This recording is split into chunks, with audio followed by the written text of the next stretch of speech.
As we trace back our spiritual lineage to the early centuries, we find the Christian church a maligned religion. It was not popular. Many of the Christians in the early centuries paid the ultimate price for their faith with their lives. The Colosseum in Rome stands today as a testament of this fact. Under pagan Rome, the Christian church struggled along, but one thing was sure. The intensity of the persecution kept the church free from nominal and lukewarm Christians. If you were a Christian, you had to be all in. There was no middle ground.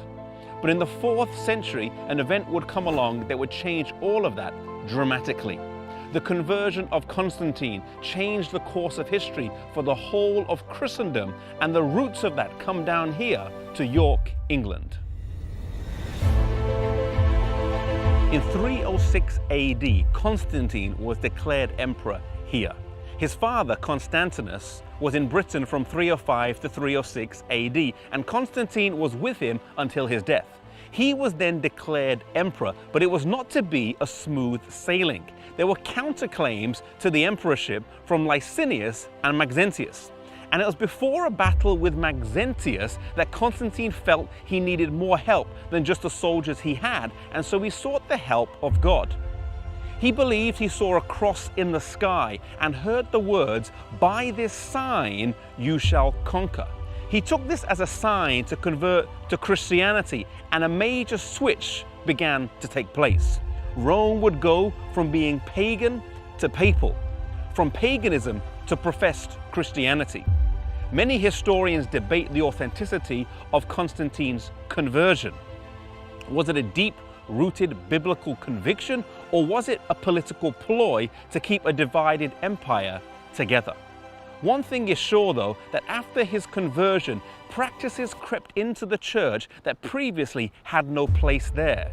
Temples that were pagan were changed to Christian.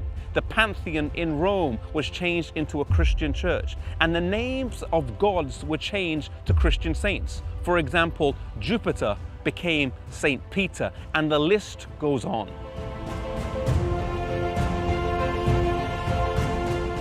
While some were happy for these changes and welcomed the lack of persecution and their newfound status, there were many Christians all over Europe who resisted these changes. For them, the persecution continued as they stayed out of line with the Mother Church. These were Christians who were maintaining the pure apostolic faith that was handed down to them over the years. There were scattered groups of people all over Europe, in northern Italy, in southern France, the Celtic Church here in Britain, and in various other places. The Bible refers to them as the church in the wilderness in Revelation chapter 12, verses 6 and 14. They were not always the biggest, they were not always the largest, but God would always have a people that were true to Him and that were faithful to His word. And so from this point on, 2 branches of the church would emerge. The recognized, the mainstream, but the compromised church, and then the persecuted, often the smaller, but the pure church. The question for us today is, which one of these 2 are we a part of? May we never compromise truth for popularity. May we be faithful to God and to His word, no matter what the situation is.